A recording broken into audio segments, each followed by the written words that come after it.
everyone, welcome back to my channel RS Text Gyan Hub. This side Rinki Singhal and today's topic upcoming functionalities to be deployed on GST portal for the taxpayer. Friends, कुछ latest functionality GST portal पर update होने वाली है जिससे आपकी GST compliance को और भी सिंप्लीफाई बनाया जा रहा है। तो देखते हैं क्या क्या है। अभी 3 इन्होंने मेंशन की हुई है। सबसे पहले negative liability statement made available to composition taxpayer. Composition taxpayer यानी कि जो टैक्सपेयर जिन्होंने कंपोजिशन ऑप्ट किया हुआ है उनके लिए एक नेगेटिव लायबिलिटी स्टेटमेंट लेजर मिलने वाला है। उसमें क्या होगा आप पढ़ते हैं। In case of a negative liability in any tax period of a composition taxpayer and if no amount is required to be paid by the taxpayer during that period, the said negative liability will be maintained in negative liability statement. This negative balance lying in the negative liability statement will be automatically adjust against the liabilities of subsequent tax period.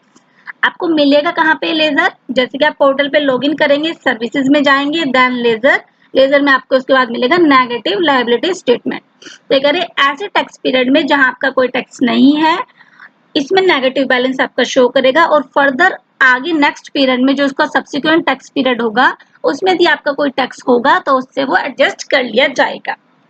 I am clear. अब next functionality है returns. ये कह रहे हैं अब आप GSTR 4A को Excel में डाउनलोड भी कर सकते हैं और GSTR 4A का डेटा ऑटोमेटिकली GSTR 4A और 4B टेबल में भी ऑटो पॉपुलेटेड हो जाएगा। देखो अब पढ़ते हैं यहाँ पे। Form GSTR 4A is an auto drafted statement generated for taxpayers opting for composition levy containing details reported by their registered suppliers in their form GSTR 1, GSTR 5 and by their TDS deductors in their form GSTR 7।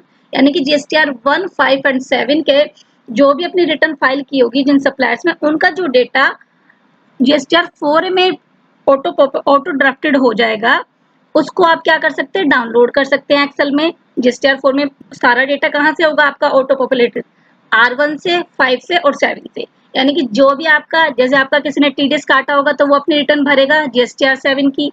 आपने किसी से और transaction की होगी, आप तो composition वाले हैं, अदर देन कंपोजिशन वाले ने GSTR 1 फाइल की होगी, 5 फाइल की होंगी, तो इसके अकॉर्डिंग आपका डेटा 4A में आ जाएगा। आप उसको एक्सेल में डाउनलोड कर सकते हैं। उसके बाद इन्होंने कहा है कि जो भी डेटा 4A में अपडेट हो गया आप डाउनलोड कर सकते हैं और साथ ही साथ कहा है कि 4A का डेटा GSTR 4 में भी क्या हो जाएगा ऑटो पॉपुलेट हो जाएगा। ठीक है। नेक्स्ट इन्होंने कहा है inclusion of common names in the HSN directory and its downloaded in excel format by the taxpayer. HSN directory में हमारे जो प्रोडक्ट्स हैं, कुछ सर्विस जो भी गुड्स हैं, गुड्स का कॉमन नेम भी इंसर्ट कर दिया गया, इंक्लूड कर दिया गया है और अब हम उसे एक्सेल में डाउनलोड भी कर सकते हैं। कॉमन नेम कई बार क्या होता था हम कॉमन नेम से सर्च करते थे लेकिन अभी वो नहीं मिलता था, हमें सिमिलर लेना पड़ता था, तो कुछ कॉमन नेम्स को भी उसमें इंक्लूड किया गया है। The currently available HSN matter has been updated on the GST portal and it now includes product names commonly used in the trade corresponding to a particular HSN code, right? A downloaded facility for the entire HSN directory in Excel format has also been provided to the taxpayer under the link download HSN in Excel format. This facility is available as a part of the search HSN functionality available both in pre and post login on the GST portal।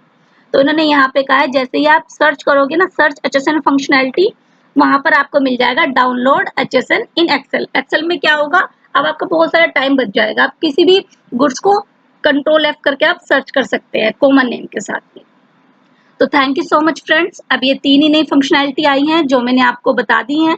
बाकी जो भी आगे update आते रहेंगे मैं आपसे discuss करती रहूंगी।